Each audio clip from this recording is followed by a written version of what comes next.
Deze internationale artiest heeft al vele prijzen op zijn naam staan en reist met zijn gezin de hele wereld af. En dit is diezelfde artiest in zijn achtertuin in Tegelen. Erik Jans is in zijn vrije tijd een verdienstelijk living statue en werd onlangs in Maastricht Limburgs kampioen.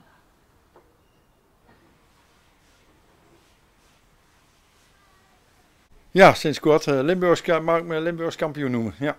Waarin? Living statue. Levende standbeelden voor de Nederlanders onder ons. Maar ja, dus living statue is de officiële term. Ieder zijn hobby, denk ik dan. Ja, hier is een vak. Ik noem het toch stiekem mijn vak. Het is niet zomaar een hobby.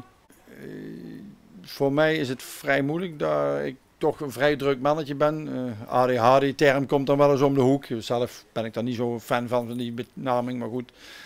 Het beest dat moet dan een naam hebben, schijnbaar. En voor mij was het in het begin wel heel moeilijk om te focussen. Het is dan toch een kwestie van je rust zoeken.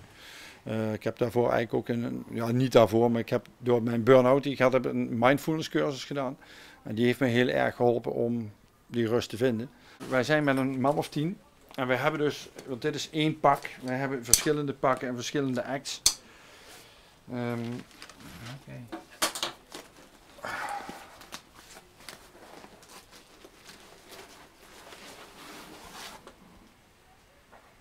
Dit is dus mijn Quintwin jas.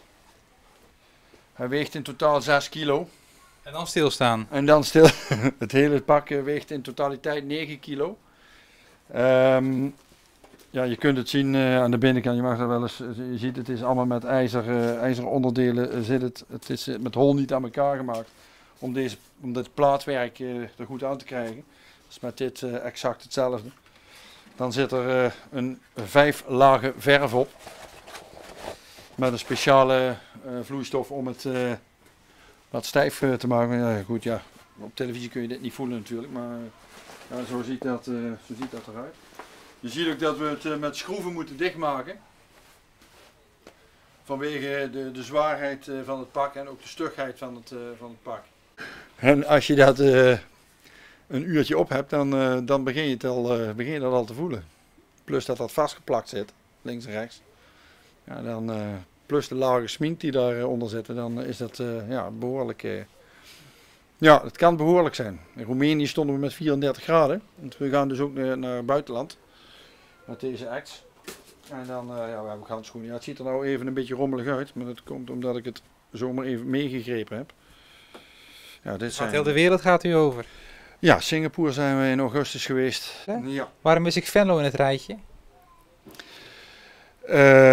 Ja, dat is een lastig verhaal. Ik heb het wel ooit geprobeerd. Alleen, ja, het is vaak een kwestie van geld. Die beelden komen niet zomaar. Het aankleden van de kinderen kost ook geld. Dus dat is... en je moet er een mooie organisatie achter hebben die daar ook enthousiast voor is. Maar ik wil graag een keer met Venlo rond de tafel. Ik zelf... Maar dat zou mijn ultieme droom zijn nog een keer om op het oude Floriade terrein, om daar eens een 50-tal of liefst nog meer, om daar eens wat standbeeldjes neer te zetten. Ja. Prachtig festival lijkt me. Ja, dat is geweldig. Combineren met bodypainters en met andere schildertechnieken. Ik zit dan te denken aan de graffiti-artiesten of straattekenaars. Ja, dat zou mijn ultieme droom zijn, ja. Ja, ik zou het wel, ja. Want u kent ze allemaal, alle levende standbeelden uit heel Europa, uit heel de wereld. Ik ken er heel veel, ja. En zou u naar Venlo toe komen als u het vraagt? Ik denk dat ik heel ver kom, ja. Maar ik zeg, het blijft een kwestie van geld. Ja. Hoe uniek is dat als het zou door kunnen gaan? Als je het op die locatie zou kunnen doen, dan zou een behoorlijke uniek event kunnen worden. Het zou ook een jaarlijks terugkerend event kunnen worden in mijn beleving. Naar de gemeente zou ik zeggen. Graag.